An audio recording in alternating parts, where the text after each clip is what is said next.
अगर आप गुजरात से बिलोंग करते हैं तो कभी ना कभी आपने राजकोट अवध पैलेस के बारे में तो सुना होगा। राजकोट का अवध पैलेस कभी एक आलीशान बंगला हुआ करता था।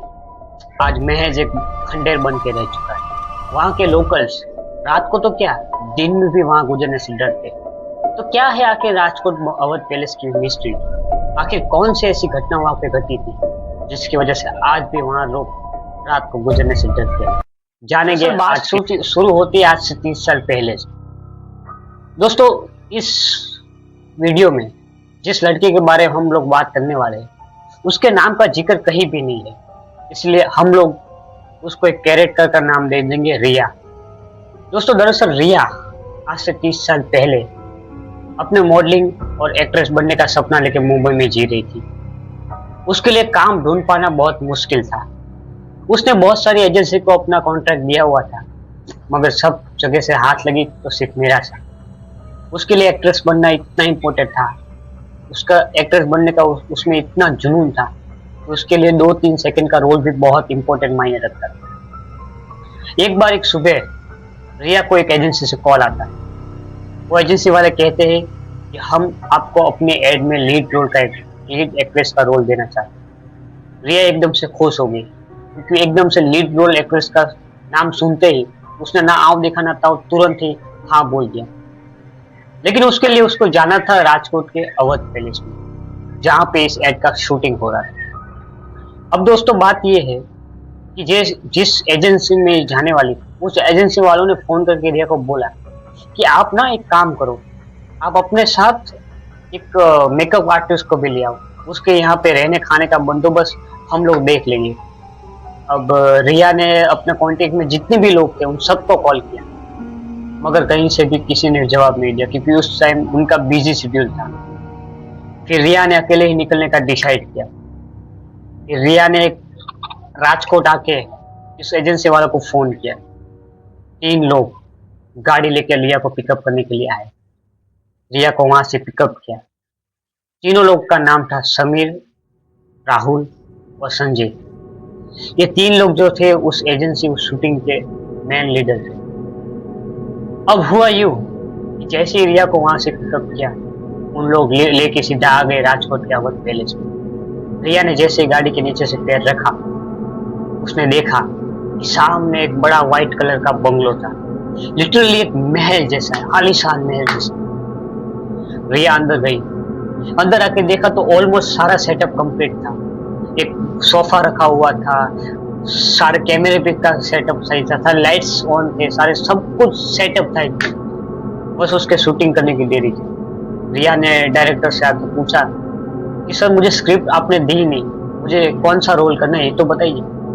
फिर वो उस डायरेक्टर ने कहा, देखो रिया, असल में बात ऐसी है, हम लोगों ने जो है ना वो आपको बताना भूल गए। अभी हम लोग जो है शूटिंग अभी कैंसिल कर रहे हैं। अभी आपको ना खाली मैगजीन के लिए कुछ पोजेस देने हैं, अभी खाली फोटो शूट होगा। रिया ने कहा, चलो कोई बात नहीं, अभी फोटो तो फोटो ही सही, क्योंकि उसको तो 2 सेकंड का रोल भी बहुत इंपॉर्टेंट था। तो उसने बोला कोई बात नहीं, फोटो तो फोटो ही सही, ज्यादा मेहनत भी नहीं करनी पड़ेगी। उसने तुरंत हाँ बोला, सर ठीक है। शूटिंग शुरू हो चुकी थी, फोटो शूट शुरू हो चुका था। रिया को अलग अलग पोज दिए गए। रिया ने ऐसे पोज दिया, ऐसे पोज दिया। थोड़ी देर बाद डायरेक्टर ने बोला कि रिया देखो, मजा नहीं आ रहा है, क्योंकि एक मैगजीन का शूटिंग है, मैगजीन का फोटो शूट है, तो तुम्हें कुछ अलग टाइप के फोटो शूट करवाने पड़ेंगे, कुछ अलग अलग पोजेस लेने पड़ेंगे।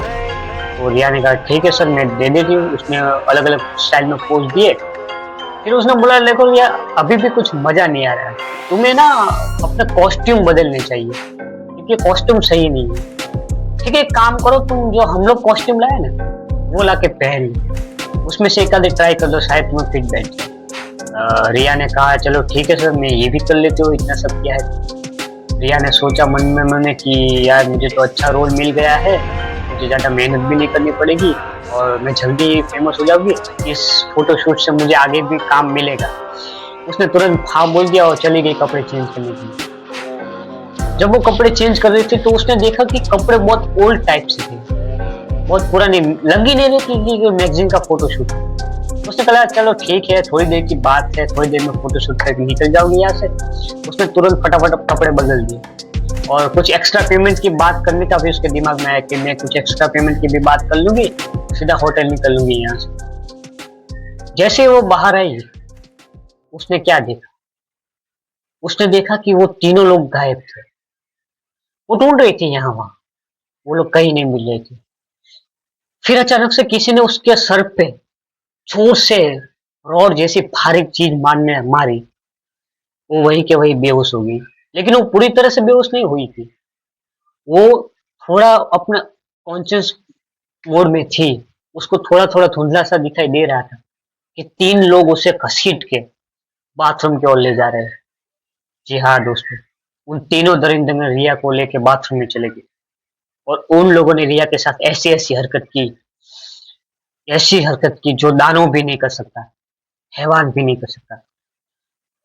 फिर क्या दोस्तों, रिया चीखी चिल्लाई। रिया पूरी तरह से नहीं तैयार थी इस सब में। रिया की बिल्कुल भी मर्जी नहीं थी। उसने हर पल मना करने की कोशिश की, लेकिन तीरों दरिंदे ने उसके साथ जुझारने की बहुत बुरा किया। एक बार को तो रिया वहां से निकल भी गई थी भाग के, मगर ये तीनों लोग डर गए।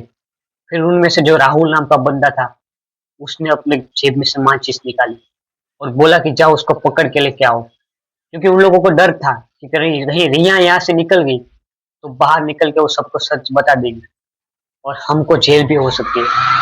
वो लोग पकड़ के लेके रिया को आए और उन तीनों लोगों ने उससे भी खतरनाक वाहियात, जो अब मैं अपने मुंह से बोल भी नहीं सकता, उसके बाद उन्होंने रिया को जला दिया। उस रिया चीखती रही, चिल्लाती रही, लेकिन कोई भी उसकी मदद के लिए नहीं आया। बाद में वो लोग तीनों ने सोचा कि बहुत घनी रात हो चुकी है, हम लोगों को अब यहाँ से निकलना चाहिए, क्योंकि अब ज्यादा देर हम तक यहाँ अगर रुके तो किसी को भी पता चल सकता है, कोई भी यहाँ आ सकता है। फिर वो तीनों यहाँ से देश छोड़ के ही भाग गए। अगर नहीं भाग सकी, नहीं बाहर निकल सकी, तो वो सिर्फ से रिया। दोस्तों कहते हैं कि आज भी अगर आप अवध पैलेस पे जाओ और उधर सीढ़ियां चढ़ो और अंदर जाने की कोशिश करो, तो आज भी वहां दीवारों में कुछ सन्नाटा छाया रहता है। अंदर जाने के बाद ऐसा लगता है जैसे कुछ चीख चीख कर बोल रहा हो, चिल्ला चिल्ला कर बोल रहा हो, मदद की पुकार करता हो। आज भी वहां रात को किसी लड़की की रोने की आवाज या किसी लड़की की हंसने की, तो कभी चिल्लाने की आवाज आती है। दोस्तों अवध पैलेस की ये सत्य घटना थी जो मैंने आप तक को लाई। ये एक मिस्ट्री है जो अवध पैलेस में दबी हुई है। तो आप लोगों को कैसी लगी स्टोरी मुझे कमेंट में जरूर बताना, और क्या कभी आप लोग अवध पैलेस में गए हैं मुझे जरूर बताना।